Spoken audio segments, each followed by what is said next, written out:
Welcome to the Amazon's podcast. I'm Glenn Young, owner of Amazon's Fitness Magazine. Celebrate the female physique. Subscribe to AmazonsFitMag.com. The podcast is brought to you by GPS Photography and Video. Why photography and video? Because a photo's worth 1,000 words, video's worth 1,000,000. GPSPhotoandVideo.com. And of course, Amazon's Fitness Magazine is a publication of GPS Photography and Video. My guest, 20 years as an expediter. He is the NPC, vice chair for Virginia, Maryland, and DC. He's been doing it a long time as a competitor, a promoter. You know him as Stage Ready, the A-Team, Mr. Tony Roberts. Thanks for coming on, brother. Man, what an intro, baby. What an intro. Hey, I try to give you your due props, you know.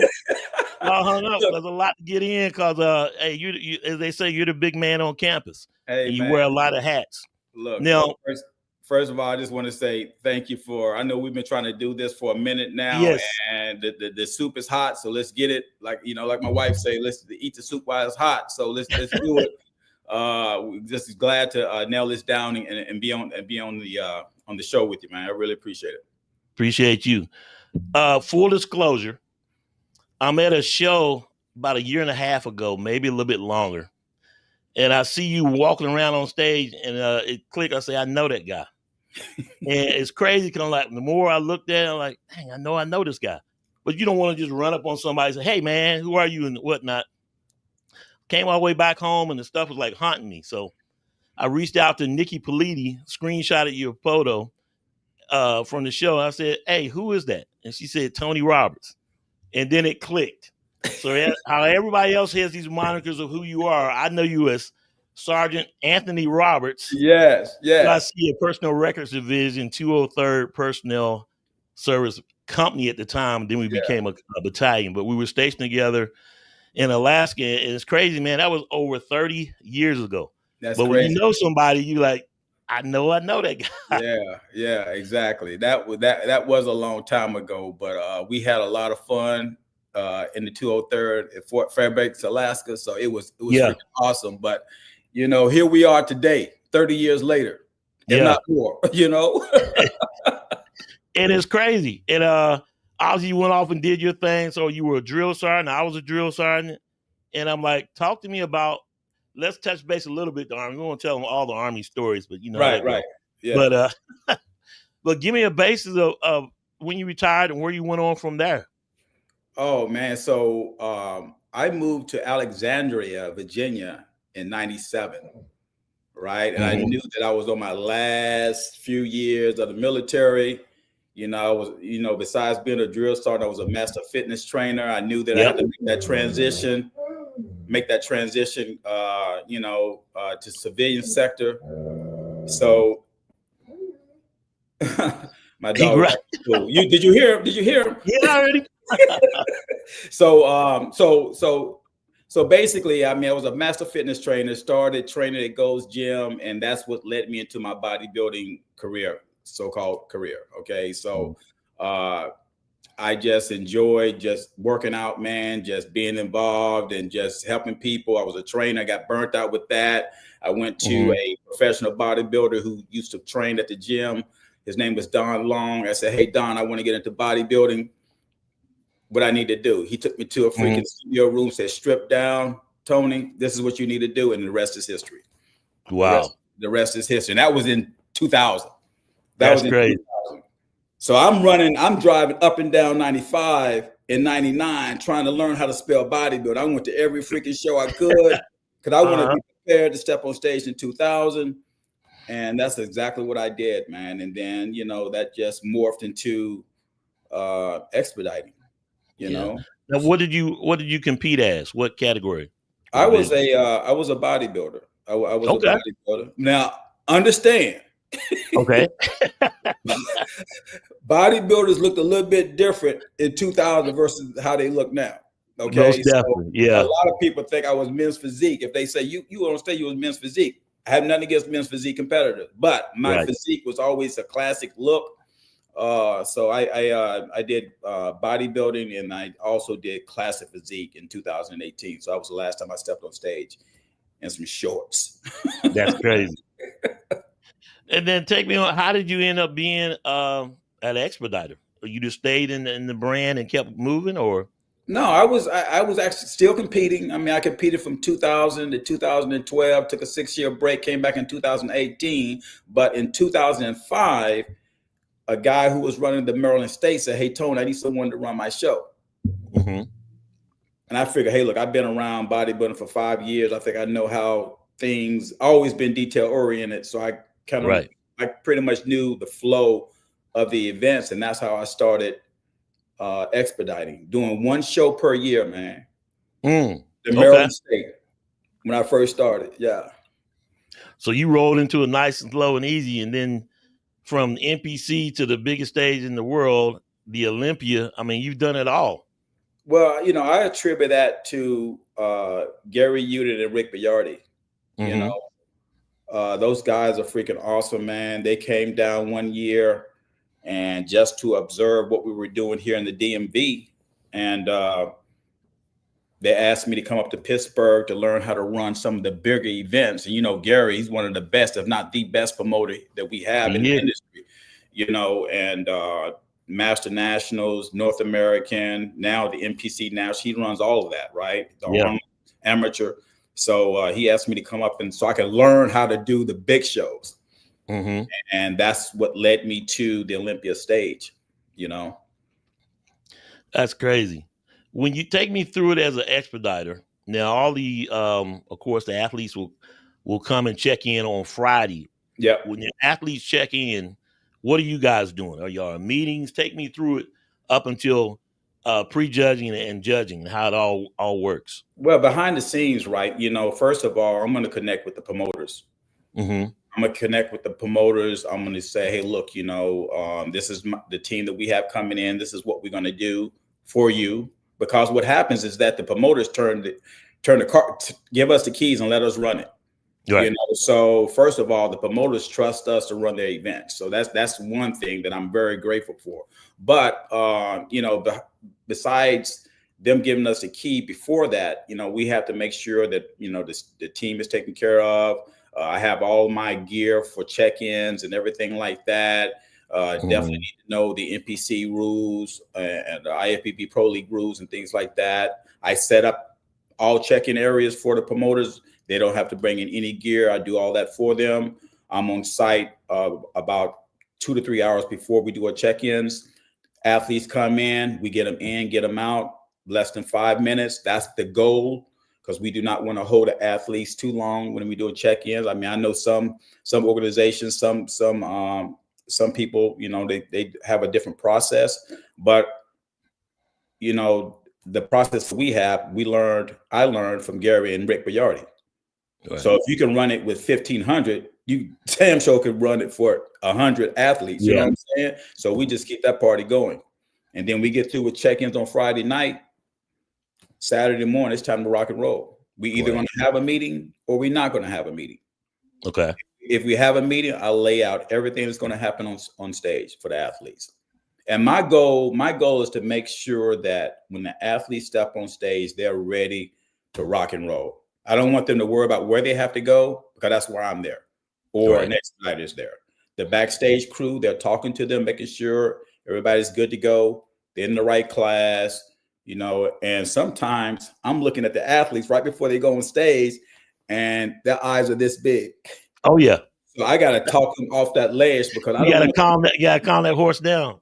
Man, I don't want them to go out there and bomb, because you put in too much work for this thing, man. Right. You put in too much work for it. But yeah, that's what I do, man. That's what I do for our regional shows. That's what I do for our national shows. That's what I do for our pro shows. I mean, it doesn't matter, because the athletes are the number one priority. So when you're looking at the athlete, you broken them down by class, and you checking them out, make sure their numbers straight and everything. How do you determine, is it already set in stone which division goes first?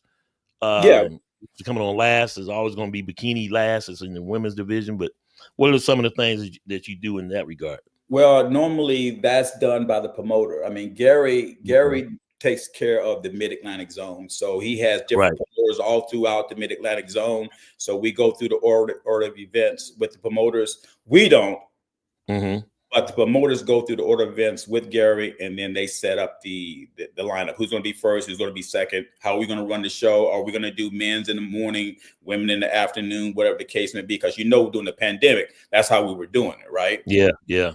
We didn't want all those people backstage, so a lot of promoters stuck with that format.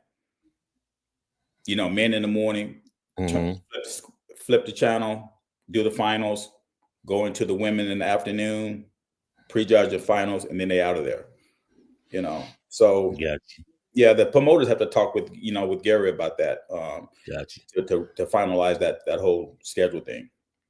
When it comes to the stage, I saw there's a picture on your profile with you a tape measure out there measuring out of the dead center. What are the measurements involved in that? I mean, how do you approve the stage? Well, this stage is this stage is that. I don't like the length. Talk to me about that. So again, that goes back to the promoters. Promoters, they set up how big they want the stage. But when our team come in, we're going to have diagonal lines. We're going to have straight lines, and they're there for a reason, right? Because if an athlete is not on a diagonal or a straight line, 9 times out of 10, they're in the wrong spot. Yeah. That's why they're there. Okay? So it's like an inspection. Yeah. Yeah. I mean, it's just like when we were a drill sergeant, right? When we was teaching soldiers how to march and all that kind of stuff, right? We had a certain way we did that. It's the same thing with the stage. We have those things, those lines up there for a reason.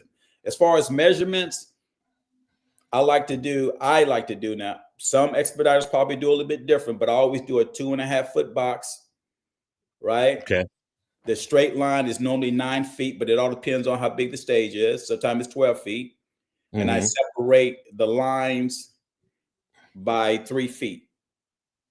So like if you got the center box, the person to your left or to your right is going to be 3 feet from that. So everybody's going to have pretty much a 3 foot box that they can operate in. And if you get outside of that, then you're probably doing something a little bit too much. You're being extra. You're being extra. Who is on the A team and how do they get selected for the A team? Obviously, that's a nickname that they gave you. But what are you guys? How many are involved in the whole expedition or expedite process? So for the record, I'm a part of the A team. Okay. For the record, Rick Bayardi is the head expediter for the A team. Gotcha. When I'm here in the DMV, I'm the head expediter, right? Because I have my team here. But when I travel outside of the DMV and I go to Pittsburgh, Rick Bayard, I report to him. Gotcha. He's the boss. He's the boss. And then we all have our different roles now. And of course, my role is the stage, right? But we all have our different roles, okay? As far as how many, man, we combine expediters from within the Mid-Atlantic zone.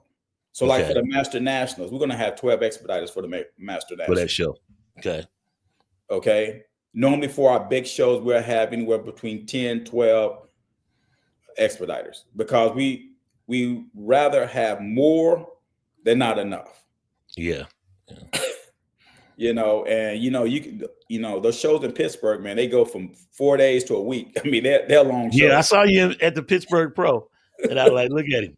Yeah. But the bigger shows versus the NPC shows, but you may very well have more athletes at the NPC versus the pro show, right?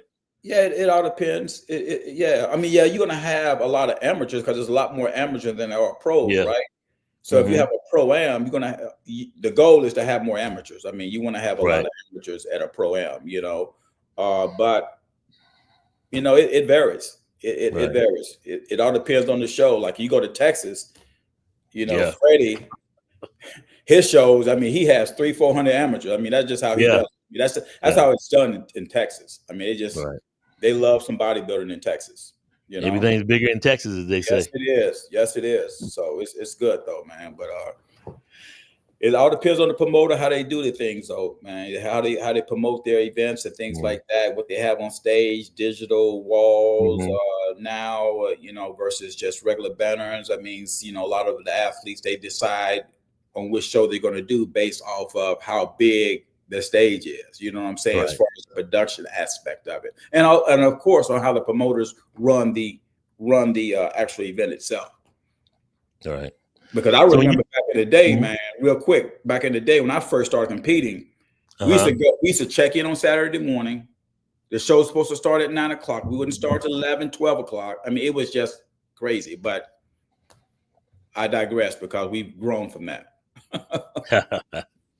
What do you do when you get in a situation? Natalia Coelho says hello. Hey, what's You get happening? Champ. She's a champ, baby. I love that's seeing it. her work, man. I love to see her work, man. It's Yeah. funny because when she's backstage, she is like this. Yes. Locked in. I'm looking at athletes, right? And I don't want to like get into their groove or anything like that because it's time for, especially these Olympians, right? Right. Because they have their own technique, what their mindset want to be before they step on stage. I just sit back and watch, man. I don't get into their space, but yeah, Natalia, she's a true champion, man. She's a true champion. So hello, how you doing? When you look at it, when you're out there on stage, lighting, all of that comes into play. That's on the promoter. That's really not on you guys. But you as a competitor, would you rather have just an all black backdrop, or would you rather have because it's really more for the fans versus the competitor, as in the case of the Olympia, and you see all the smoke and everything, and everybody is talking about, well, we really can't see the athlete like on the live stream and stuff. What do you think about that? Well, here's the thing, right? It's all about the lights. The lights is for the athletes because when the judges are there to do what they do, which is judge the athlete, the better the light, the better they can see the physique. That's just it. But you also need to understand that there's a production aspect to what we do as well. So you're going to have some smoke, a little bit of smoke at your big shows and things like that. But the goal is to have good lighting. I don't care I don't care what type of stage you have, backdrop, black backdrop, or LED screens. You want to have good lighting, period. And just based off what best shows off their physique. Oh yeah, most definitely. Yeah. I mean, once that lighting hit, man. I mean, if you got something with nice tan on, you got pro tan, you have Olympia tan. They do great jobs. And if you don't have good lighting, man, you can't see that hard work. You cannot see that hard work, and that's what you want to see. And likewise, by the same token, if you got a bad tan, all that's going to show up. You always hear, because a lot of athletes, and I got to ask you, I mean, it is what it is. It's better for them to go with the professional tanner, like Pro Tan or Liquid Sun Rays. But some athletes prefer to do it themselves, and sometimes it comes out great, and sometimes it doesn't. Much like the same thing can be said for makeup. What's your advice as a promoter to competitors? Because you guys already paid all this money for the tanner to be there, right? Or as part of it, and they're charging the athletes. What's the best process in there? Is as if you're talking to an amateur? Pros already know, so obviously this is a straight to an amateur question that they asking them. Glenn, that's a good question, man, because a lot of our amateur athletes, they still try to cut corners. Not all of them, but they try to cut corners, and that's one thing you don't want to cut. Right. Because now you're talking about details. Exactly. Right?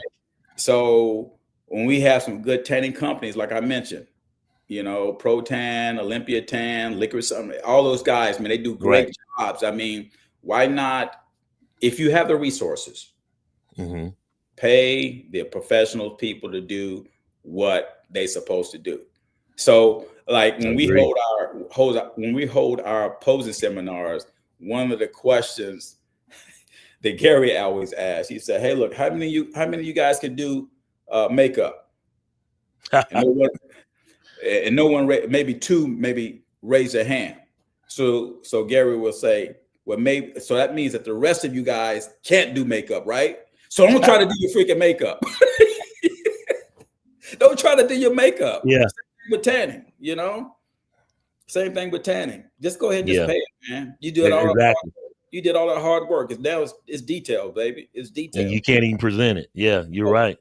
You know, so that's my advice, man. Yeah, good stuff. What do you do when an athlete is late as an expediter? What can you do for them, and what can be like? Hey, you're done. So I'm gonna tell you what we normally do. Mm-hmm. Okay.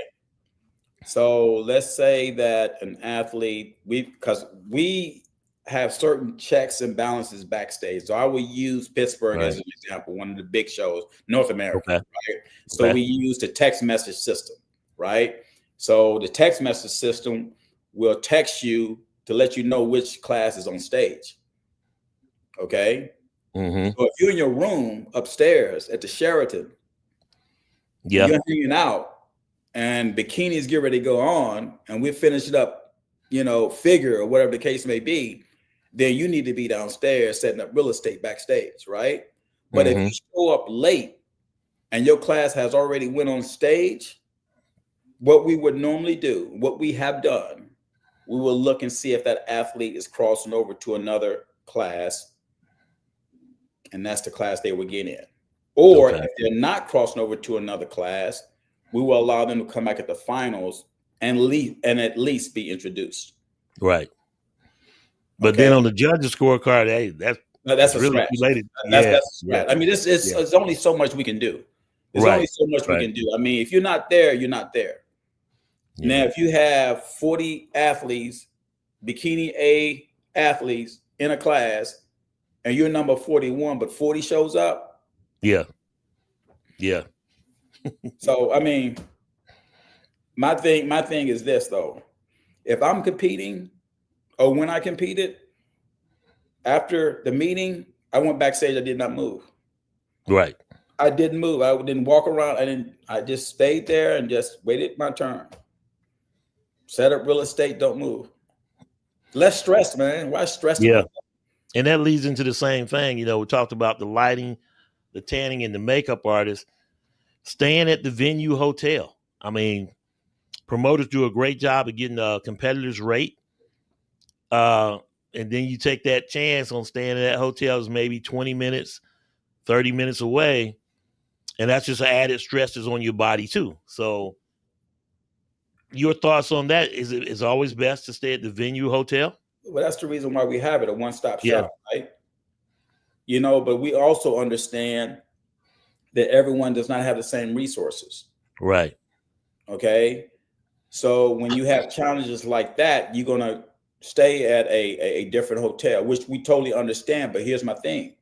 If you're gonna do that, you need to make sure that you plan for travel time Mm-hmm. to and from that hotel because we had a situation in Pittsburgh one year, and this guy was like, "You're ready to get his pro car." We were like, "Where is he?" He was stuck across the bridge at a different hotel. Jesus.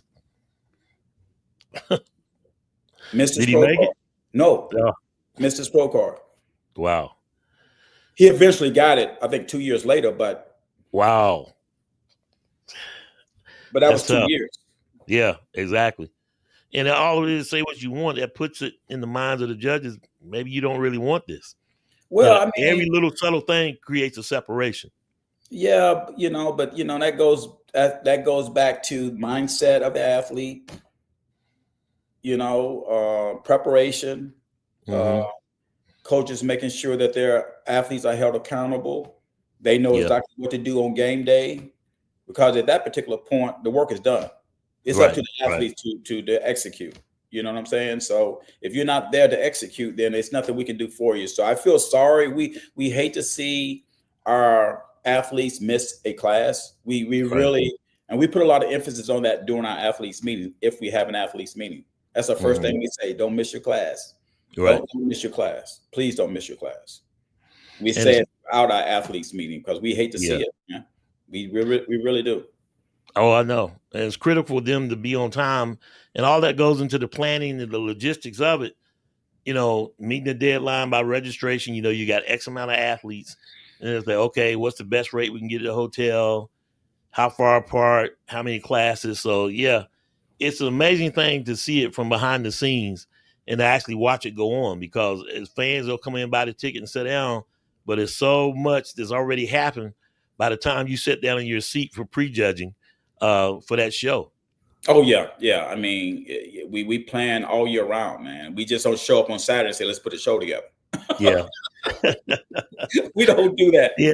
It's a lot of coordination, a lot of logistics needs to be taken care of, a lot of planning, your sponsors, it's just a lot goes on to put on an event. It's literally a year-round thing. And, it really is. Hey, once you finish with one show, you're going into another one. Yeah, I definitely appreciate everything y'all do, because that's tough. Yeah, Talk to me about the biggest stage, the Olympia. Oh my gosh! And from the first time you did your first one, maybe you had the big eyes and all that good stuff, but when you go out there and you're guiding and directing Andrea Shaw and Ashley Jones, because Sid Gillian and all that. I mean, talk to me a little bit about that whole moment, that whole aura. I mean, last year was 60 years, and I'm like, and obviously you're a fan as well, but how do you come out of your own zone? Like, okay, got to go to work. And obviously, because you've been doing it for 20 years, it's easy. But talk to me about how it all processed as you blew up. Because, I mean, you started from the bottom and now you're here, man. 20 years to be able to do this as an expediter, a promoter, and work your way up to the NPC vice chair. I mean, give me the tea. That's a lot, Glenn. That's a lot, man. I just, Hey, we here. Hey, I was gonna sit back and drink my coffee. And listen to you out there the tea. Okay, let me talk about the Olympia stage first. Okay. 2016, we're at Pittsburgh. We're doing Master Nationals. Gary runs backstage and tells me, I need your name and your email address. He says, happening right now. I need that right now. So I give him my stuff. He goes back out. Later on that week, I get a call from Gary and Rick Biardi, and they tell me, hey, Tony, welcome to the Olympia expediting team. Did you know what was going on when he's asking for your email? Apparently they have been working this for a while. Mm-hmm. Okay. They have been working this for a while. But before I go on, let me just share this with you. In 2006 or 7, I was at the Olympia. VIP, sitting there looking at everything go down. I had my little autograph book, going around standing in lines, all this stuff. This is before I even started doing like big shows, right? Right. And I sat there and I was like, one day I'm going to expedite the Olympia. I literally sat in a chair and said, one day I'm going to work this show. You manifested it right there on the spot. Dude, and it freaking happened. 2016 was my first Olympia. That's incredible. And I did not know what role that I would be playing. Mm-hmm. Rick Biardi, again, he's the 18 head expediter. That morning at breakfast, he said, okay, guys, this is the assignments for today. He was going through the list and he said, Tony, you're going to be center stage. Wow. Wow. I kind of like played it off, right? Yeah. Because I didn't know what role that I would be playing. Right. I mean, if I was in the hallway just lining up people, chasing athletes down, I'm like, I'm good. I'm good. I'm in the house, right? I'm good. I'm good, boss. Put me in the game, baby. However you want me to do, that's what I'm going to do. You want me to take a charge? I'll take a charge. Just put me in the game. So we get to the venue. He huddles the team up, and he goes through the assignments again. And he says, Tony, you center stage. And I'm like, and my inside, I'm like, holy, right? Yeah. So how did I get myself to calm down for that moment that I've been waiting for, that moment that I've like been wanting to do for years? I looked at those diagonal lines. I looked at those straight lines. I looked at the box, and I said, "This is the same type of stage that we have at our Maryland State events." And I Yeah. just turned the channel and I just executed. Right. Right. But understand something: when I'm standing on that stage, yes, I'm a fan, Mm-hmm. but my face is like this. Yeah. You all business. Man, look, Glenn, I'm a fan. Yeah. Like I will use Sid as an example, right? Sid, the when I saw her present, do her individual routine one year, Mm-hmm. and I always put a chair backstage so I can just sit down, just don't mess with anybody. I stay in my little corner. But I got up and ran to Sid. I said, "It's over." Because I mean, I'm a fan, man. I'm a Yeah. fan, and I saw that happen like right in front of me. Mm-hmm. So yes, I get excited. I get excited when I see good posing routine. I get excited when I see good battles on stage between 1 and 2. I see, Right. and I really get excited when I see athletes from the DMV when I expedited their first show as an amateur, and now they're at the Olympia. Right. Right. I get really excited. I feel like, I feel like a proud papa. You know what I'm saying? Mm-hmm. So yes, I get excited, but at the same time, I have to do a job and I have to stay like this. Right. You know what I'm saying? But Right. yeah, that's how I maintain my composure on stage. Yeah. You know?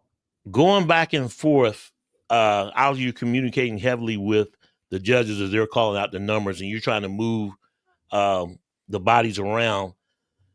At times, maybe the competitor didn't hear it. How do you properly direct them? You like whisper in their ears, they come on over here, or you may have a competitor like, well, they didn't place well, or they're getting moved out of that center circle or that square. And how do you handle that situation? Obviously, you So, got to stay professional, but what well, here, happened with? well, here's the thing. We understand the expediting team understand that the athletes have been dieting for 12, 14, 16, 18 weeks, or whatever the case may Right, be. We understand that they may not be as sharp as they need to be. We right, understand that they may not know their number. And that's the reasons why we are there. That's the reason hmm why we're there. Okay. So, yes, I'm listening to Big Steve give out the numbers, Tyler, them giving out the numbers. And at the same time, I'm trying to make sure that those numbers are either even or odd, because that's going to dictate where I place them on the center line. Okay, So I'm trying to orchestrate that so it can look good to everybody who's sitting there watching the event. And at the same time, I got to make sure that the athlete who doesn't know their number is coming out, or right, they acknowledge themselves. So you have all this going on. But what I try to do is just make sure I just either point to them hmm and then they come out. they'll go ahead and respond. Yeah, they respond. I mean, 9 times out of 10, I'm not going to have an athlete looking crazy, because if the athlete is looking crazy out there on stage, then I'm not doing my job, and I don't Right. want an athlete looking crazy. It's just, they're already under enough pressure. Yeah, They always ask me, where do I go? Where do I go? I said, don't even worry about it. I got you. I got you. Yeah, Don't even worry about that. yeah, Just yeah. follow me, and I got you. You know what I'm saying? I'm gonna put you where you need to be, so you can present that physique. It is amazing to see. Well, talk to me about I was there in Pittsburgh, the pose down between Rachel Daniels and Natalia Coelho. And you brought them out, some over to the side. Tell me a little bit about that, because they just kept going and going. I was like, man, this is great showmanship. This is great TV. Well, I mean, I don't control how many times they come out. Mm-hmm. I don't control how many times they come out, how many times, they're going to be called out by the head judge. I don't Right, control any of that. My job is to make sure that when the head judge calls them out, I put them in the proper spot. But right, also with those big shows like that, you see, I'm looking at the diagonal line, making sure these athletes are not sweating. If they are sweating, I'm going to quietly exit the stage, and I'm going to look for my Pro 10 or my Olympia 10 yeah, team members and say, look, you need to come out there and tap, so and so, or whatever the case may be. or I just have an athlete follow me backstage so they can get tightened up, with Gotcha. that Olympia 10. Because at the end of the day, man, they're not there to see me. They're there to see the No. athletes. And I want them to showcase that talent, man, because this sport is growing. It's continuing to grow. And with our natural level events, as much as our natural level events has taken off, I mean, it's just continuing to grow, man. So we're going to be here for a little while. Yeah. And what gets me now, you added a new division, but I mean, this is great stuff, man. I'm like a kid in a candy store because I'm like, man, no one, and I hope everybody sees this as a big deal because it is a big fucking deal to get an expediter to come on and say, hey, this is how it works. And that's why I love talking to coaches as well as promoters too behind the scenes, because a lot of stuff people think they just got it wrong. And so I'm appreciative of the opportunity to talk to you, and you come over here to dispel some of the rumors and basically share some knowledge so people understand. You know? Yeah. So I really appreciate it. But Olympia, I mean, huge. You've done it at every level, 20 years. Talk to me. This was at the DC Pro-Am last weekend. Yeah. Take me through it. You had no idea what was going on. All day, you had no inkling all week. Well, I have, I had a conversation with my wife, Victoria, right? I said, hey, babe, I said, when Gary sent out the schedule for 2025, I looked at 2025. I said, I started this in 2005. I said, this is 20 years, right? And so it just clicked with me. I'm like, man, that's another freaking career. I was in the Army for 20 years. This is crazy. This is crazy, right? And so fast forward to last weekend, I had shared that 20 years with a few people, right? Because it wasn't like to give myself a pat on the back. It's just when I go to a show and I'm like, man, I've been doing this it's just comes so easy to me, man. It's not easy, but it comes easy to me, if that makes sense. All it is muscle memory. Yeah, it's just like marching. You know, it's like that first cycle you had as a drill sergeant. Yeah. And then you get to that second year and you're just cruising. That's where we can get in trouble too as a drill sergeant. Exactly. But anyway, we leave that alone. Yeah, that's a whole thing. You don't know. Yeah. But that's incredible, man. But last weekend, right? So I'm backstage ready to bring on a class, and the MC RD Caldwell, he was like, Tony, stand up, man. I'm like, what's up, man? What's up? He's like, look at the screen. I said, why are we looking at what's going on, man? We got to bring this class on, right? So I'm in go mode, right? So you stopped between the show wasn't. You still had another class to bring out. Yeah, we stopped in midstream. We stopped. Oh, okay. I can't remember exactly at what point, but the show wasn't over. Right. I just know that the show wasn't over. Right. So then next thing I know, a video pops on the screen, compliments of TSG, the shop gym, who runs great events. They actually promoted DC Pro-Am. And they started this video. Next thing I know, I see my wife coming on stage, Gary, Rick, everybody telling me to come on stage. And I'm like, Tony Roberts, 20 years. I'm like, oh my gosh, I had no clue, man. I had no freaking clue that they got you. They got me. They got me. They definitely got me. So it's all good. I mean, I'm very appreciative of everything that I read online, and I responded to everybody who tagged me in their comments. It's very humbling, to say the least, man. It's very humbling just to realize the impact you have on people. That's why I always tell people, you never know who's watching you. Right. You're right. You never know. Watch you a while. Next thing you know, you're the expediter at the Olympia. I mean, it's amazing to think that. Yeah, it's crazy, right? So I mean, some people share some actual interactions that I had with them backstage. Oh, they were acting you out in the video. Oh yeah, there. I'm like, oh, look at this. It's all about that 2 fingers. It's all about those 2 fingers, right? Yeah. But and I saw the cake. Hey, that's great. That's great. Yeah, my wife did that. Victoria did that. She said that she was planning that since January. I'm like, jeez. I had no clue, man. I had no. That's what she does, man. That's what she does. Well, that's great. It was a great surprise. It was great to watch. It was. What was funny, we were trying to plan the podcast, and then I saw the video. He said, "Yeah, man, I'm between shows now. Definitely would try to do it. We're gonna try to do it that Sunday."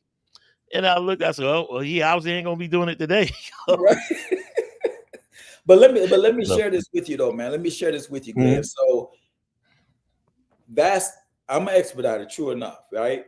But I'm there to do what I'm there to do, which is run an event, or when I go to Pittsburgh, run on stage. Right. And assist Rick, whatever he needs, right? So there's other expediters part of that team. I can't do, you guys, the fans see the finished product, but they don't see what the team is doing behind the scenes in preparation to bring these athletes on stage. So this is not just Tony Roberts, man. It's all the expediters that I've had the pleasure to work with, because they do a lot of work getting those athletes from sitting on the floor with their earphones on to getting them on stage. That's a lot of freaking work, man. It is. I give it up to all the expediters out there that I work with, the other teams outside the state, my Texas crew that I work with, my Pittsburgh crew, Ohio crew, all those guys, man. I give shout outs to all of those guys, man, because they may think expediting is easy. It's not, but it's fun. Yeah. And I love it. There's no way it can be possibly easy because, like I said, you've been a drill sergeant, I've been a drill sergeant. And you try to get everybody out in formation. So maybe that was a harbinger of things to come for you by you being in the military. It gives you an advantage for sure. Yeah. But the makeup of a team, so you got one's on one stairwell or the exit side, the entrance side, and then the center stage, you're bringing them out. How are y'all communicating with each other? Or by the biggest thing about it, you've been doing it so long, you got such chemistry that y'all know each other's move and how you're going to react. But how do you build that up and get the cohesiveness in your team? Like you say, expedite is to move the show along, but it's so much more than what people see. Well, so my DMV crew, normally there's only one expediter on stage here in the DMV, and that's me. But I have a right hand, which is Clara Paris. She's my right hand. She tells me to play. She gives me the play. She gives me how many athletes, the crossover, who's how many posers, who's not posing. She gives me the play, and I execute. When I go to Pittsburgh, Matt Schultz, he's my quarterback. He's my right hand. He's giving me the play. He's giving me the play, and then Rick Biardi's on the opposite side of the stage. So when we do the bigger shows, it's two of us on stage. I'm on one side, Rick is on the other. And Rick and I, how do we communicate? Hand signals. Hand signals. Yeah. Because we've been working with each other for so long, man. We just know. Right. We just know. I might go 3, 2. We just do hand signals. Of course, we can't do that at the Olympia because the way it's configured, the way the stage is configured. But in Pittsburgh, that's what we use. Other than the Olympia, how many Olympias have you done now as an expediter? 2000. So this will be 2016. This would be my 19th. Wow.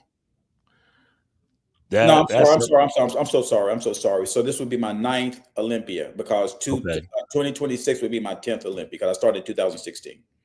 Crazy. Now, other than the Olympia, because I think that's your favorite, do you have a favorite show out there that you just love doing? It has to be the Olympia. Okay. That's the Super Bowl of what we do, baby. That's just like being a referee at the Super Bowl, right? If you're a referee, you've been doing college referee, you've been a referee, a college referee, and then they bring you up to the pros, and then all of a sudden you're either doing the finals or you're doing the Super Bowl. Yeah. Right? Who's the close second? You can't get any higher than that, Glenn. I mean, you can't get any. I know you can't. I don't know what other show. I don't know what other show peaks the Olympia. I don't know. And when you look, male versus female, what was better moment? the awarding of Miss Olympia, women's bodybuilding, or Mr. Olympia guys? Are you partial to the guys versus the girls, or is this all one big moment? No, see, you trying to get me in trouble, man. You know, I ain't going for that trap. You got me talking. I'm just saying. Look, Glenn, I knew what show I was going to. I knew the ladies were going on Sunday, and that's where I got my tickets for. But I'm Amazon's fitness magazine, so that's why. Look, I like both athletes. They're all serve a purpose, right? Mm-hmm. You have some people gravitate towards the female athletes, and some gravitate towards the guys. Mm-hmm. You know what I'm saying? They all bring a different type of aura to the stage. You know what I'm saying? Yeah. You know, when it comes to posing, your women physique competitors, your women's bodybuilders, man, they can do it, man. They take pride in their posing, man. I'm telling you, they take. So which one, women's physique or women's bodybuilding? though? Best poser. Look at you, man. Why are you tripping, man? I'm just saying, hey, you gotta pick one because you already. Who do you like? You like the women, you right? already skipped figure. I'm talking about posing. And you skip wellness and bikini, so I'm talking about Glenn. I'm talking about posing to music, man. That's what I'm talking about. Presentation, yeah. That's what I'm talking about. That's what I'm talking about. All right, let me transition, brother. I like them both, man. I like them both, man. I'm not partial to one or the other. I just like athletes, man. Yeah. I love being around athletes. I really do. I got you. How do you deal with the fatigue? Because, man, you're literally on your feet. Well, let's just look at the Pittsburgh Pro. Prejudging, judging, what's the footwear? How you stay hydrated? I mean, do you bring up a backup expediter just because if athletes can fall out, expediters can fall out, I guess. But I mean, how do you handle it? Okay. Talk to me about the foot gear. Oh, the foot gear. So my team knows, the Pittsburgh team knows, the Texas team knows, and my DMV team knows I wear nothing but Wolf and Shepherd.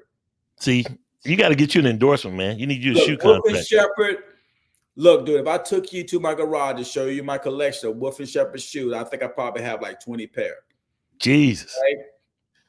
Wolf and Shepherd shoes are the best shoes, in my opinion, to wear as an expediter. And you just keep it in rotation. They in rotation. Now, when I have to wear a suit, I don't wear my Wolf and Shepherd. I wear something else. Really? Yeah, I don't wear Wolf and Shepherd because Wolf and Shepherd, they do not, in my opinion, they do not have the dress shoe that I like to wear when I put on my black suit.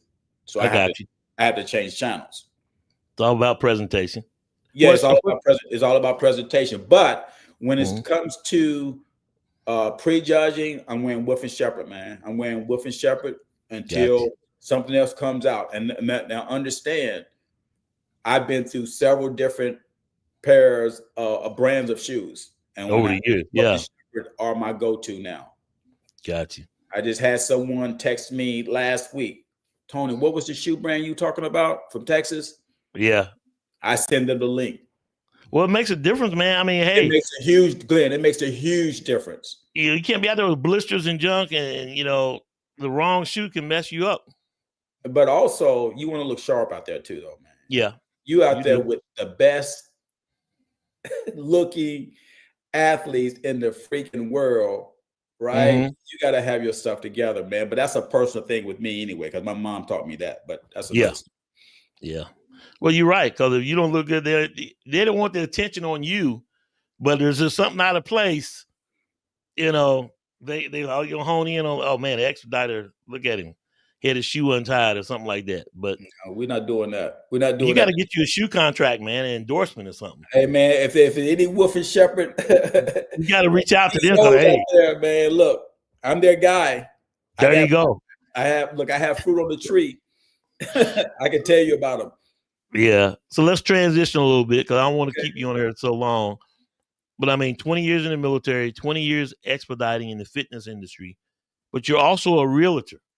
How did you get all involved in that, the selling houses, and especially in the MDW, Military District of Washington area? Expensive houses, brother. Either interest rate or not, I'm just saying. Look, man, one thing about the interest rate, you can divorce the interest rate, right? Mm-hmm. You can always refinance. But if you find that right house, man, you might as well jump on it. And here in the DMV, man, people have money, so Yes. they're gonna buy regardless. I don't care what the interest rate is.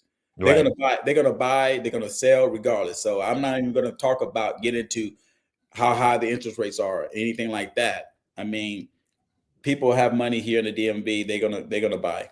Okay, Yeah. but how did we decide to get into real estate? My wife and I, um, we had a conversation. We were like, hey, look, we want to walk away from our 9 to 5s, right? Mm-hmm. We need to find something that we both can do together. So we decided real estate would be the way to go. Right. And we had one of our seasoned local realtors come over here to the house. We had a conversation. He sat down with us and said, hey, look, guys, this is the plan. This is what you guys need to do. And we took that and we ran with it. So this is our 3rd year in the business. It's a lot of growing pains. Yeah. It's a lot of growing pains, meaning that you have to deal with people, man. I mean, how many of us, have bought or purchased or sold homes? You only You're do right. that maybe 2-3 times out of your life, if Yeah. that, right? You're And right. you have to have You got a heck of an area. Crystal City, all them bases, the naval bases in the military district of Washington. Is the VA loan the hot ticket, or you got all buyers from all no, over? But I would say the main demographic is still the military. Yes, no. well, my wife and I, we serviced a lot of military people. We Mm-hmm. relocated a lot of military people. They will reach out to Victoria online and say, look, I'm moving from Connecticut, or Mm-hmm. wherever the case may be, or I'm moving from Texas. I want to move into the, Alexandria, Virginia. So we Mm-hmm. turn around and we'll find them a home, man. But the VA, if you're a veteran, that is the way to go. That Right. VA loan is a home run. That Yeah, VA loan is a home it's run. guaranteed. It's guaranteed, baby. Yeah, You and it's know. heavy PCS season now. We're in June, so Yep. I imagine how do you find the balance of all of that with the shows and being a realtor? Because everybody's trying to buy a house. Like I said, you got the heavy PCS season with the military. How do you find the balance in that? Well, I still have a 9 to 5. I Mm-hmm. work for the federal government, right? Right. Still do that. My wife, we decided to let her walk away from her 9 to 5, but she's in Right. healthcare. So she goes in like 2 days out of the week for a half a day just to keep her license. Okay. Right. But she's the face of our business. As a matter of fact, she's at an open house right now as we speak. So Right. she has a nursing background, you said? She does sonograms. Okay, got you. Yeah. Got you. But she was a doctor when she was lived in Ukraine. Crazy. And see, you Yeah. got money coming in.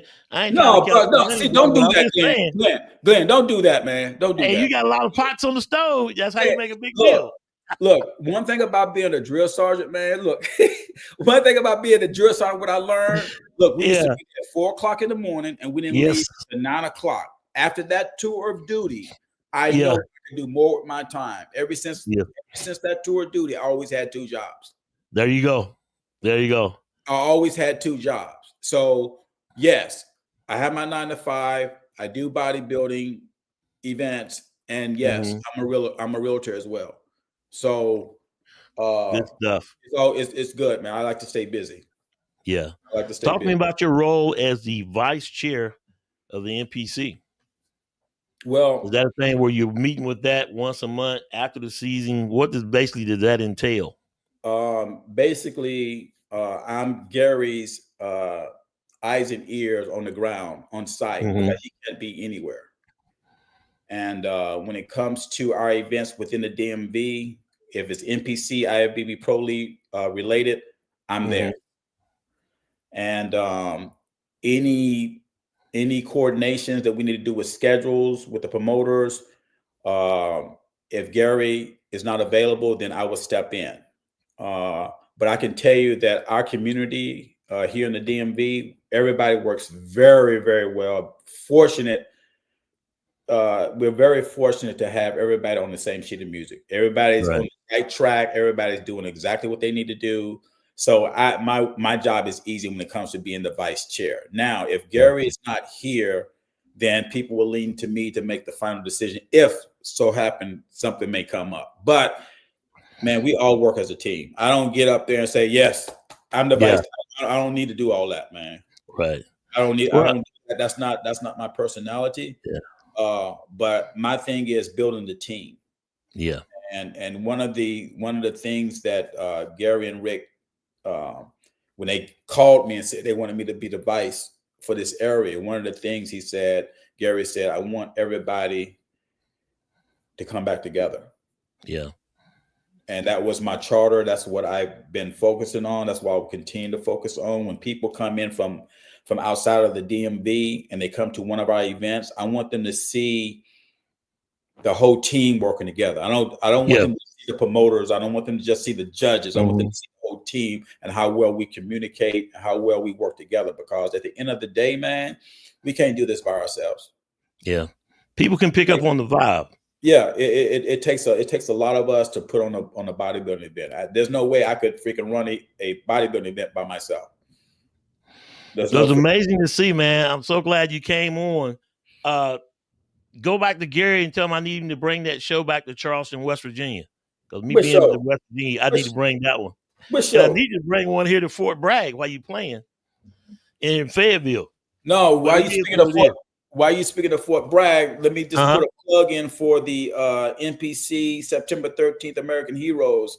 NPC Battle Royale. That event right there, I'm one of the promoters along with Gary Uden and Rick Biardi.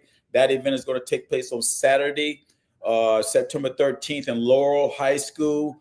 We bring out the MD, the Military District of Washington Color Guard. They come out, present the colors. We have someone singing the national anthem. We have special design challenge coins for all the armed forces and first responders. We give them challenge coins. We give them ID tags. Man, we roll out the red carpet for our men and women in uniform and our first responders. And also that show runs in conjunction with the NPC Battle Royale, man. So it's a home run, 2 national level events on the same day. You can't beat it, man. Can't beat it. And with the NPC Heroes, and I was going to put around here, being around here at Fort Bragg, active duty or retired, National Guard, all those that can compete in the show, correct? Dude, not only that, the family members. If you wore the uniform, you can compete. Their family members can compete. Mm-hmm. Their 18-year-old children can compete. Their spouses can compete. We want you to come out and just understand and receive that love from the DMV, because we both are military veterans, man. We know how much it takes, how much the family plays a role. And if you think about the pandemic, right? If you think about the pandemic and our first responders, how they stepped up, how our healthcare providers, police officers, firemen, how they had to continue to work while everybody else was at home, right? You're right. So yeah, we roll out the red carpet for everybody, man. So yeah. It should be a huge crowd. Entry fee. Talk to me about that hotel. Yeah, we got there at Laurel High School. Yeah, Laurel High School, Laurel, Maryland. If you go to GaryUden.com, registrations are open. The DoubleTree is is the host hotel. If you have not been involved at that event, we have the mayor of Laurel. He comes in, he helps presenting the coins. Nice. He will call his counterparts. I want a fire engine up front. I want a police vehicle. I want an EMT up front of the high school. He brings out all of that, man. We have barbecue. We do it up, man. We get it. We get it. I'm telling you. So, and then I'm going to assume you get heavy support from the military bases around there in the MDW too, as well. Well, here's the thing, right? So, when we first started doing this, man, we tried to get on post, but the morale, welfare, and recreation. Yeah, MWR, brother. MWR, because we are so much as a private company, not a private company, but we're not part of the military per se. Right. They won't let us hang up their flyers. So any way we can get the word out, man. If you guys are listening to this right now, man, if you know some men and women who served or whatever the case may be, first responders who want to get out there and compete, man, we do not discriminate. Come out there and have fun. I'm telling you, because we roll out the red carpet, baby. Definitely. Brother, I appreciate you. Thanks for giving me Appreciate you, your man. time, and definitely opened up a lot of eyes. I had a few questions and stuff from competitors. Everything that I got back was like, "Hey, man, I can't wait to see this one." And so, That's with awesome. that, what is your word to the competitors, from amateurs to the pros, of need to know stuff, encouragement, and I'll let you out of here on that one. Okay, so my words to amateur athletes: know the criteria, have fun with it, don't take it too serious. It's just bodybuilding. Mm-hmm. Okay. Our professional athletes, just know that people are watching. A lot of our amateur athletes look up to our professional athletes. They listen to them, and just understand it's not just about you. I mean, you're bringing up the next generation of bodybuilders, both men and women. Okay, so just be respectful of the IFBB Pro League and the NPC, man, because it's not just about us, man. This is Right. not just about us. This thing is a lot bigger than us, man. So just know that. Just know that. Brother, I appreciate you for real. And Appreciate you, man. it's incredible to think about it, to see someone after 30 years and you're out there doing your thing. So happy for you, man. Continue on to doing bigger and great things. And I'm just glad to say I know you. Yeah, and look, man, I appreciate you bringing me on, and God bless you, man. All right, brother. All Take right, take care. care. Talk soon. All right, brother. Tony Roberts, promoter, vice chair, NPC vice chair, Maryland, Virginia, uh, basically what I would call the military district of Washington. So glad he came on. Submit if you got any other further questions, by all means, send them to me. I'll make sure he gets them. But powerful guests. And I always love to get the people on that are behind the scenes, and tell you like it is. And he didn't pull any punches, and there you have it from the horse's mouth. And I mean, like I said, I've known him for 30 some years, and he's doing it at the highest level. And couldn't be more proud of him. 20 years as an expediter, and man, and he's done it from the NPC all the way up to the biggest stage we know as the Olympia. So looking forward to continue to see what he's doing, and watching is like it all coming together. Don't forget his show coming up on 13 September. That's a one-day show, 2 events, NPC Heroes and the Royal Battle Royale, September 13th. That's a Saturday. And so go check that and get registered now. And I'm definitely going to put that out in the Fort Bragg community, since I'm literally right outside the gate. There are a lot of military competitors out there, so get involved. So this is definitely a show for you that you want to come and check out and be involved with. So I'm Glenn Young. Celebrate the female physique. Subscribe to AmazonsFitMag.com. The magazine current issue, or the latest issue, the May anniversary issue, featuring Vera Majume on the cover, is out now. You can order it online, and I got some copies that came in today that I got to send out to some gym owners and stuff. But you can order it online at AmazonsFitMag.com. Click on issues. That'll take you to the magazine rack, and go ahead and order your magazine, and it'll be shipped to you. Not everybody's going to be for you, but that doesn't mean that everybody's against you. But what it does mean is that everybody's watching. So give them a show. We'll see you next time.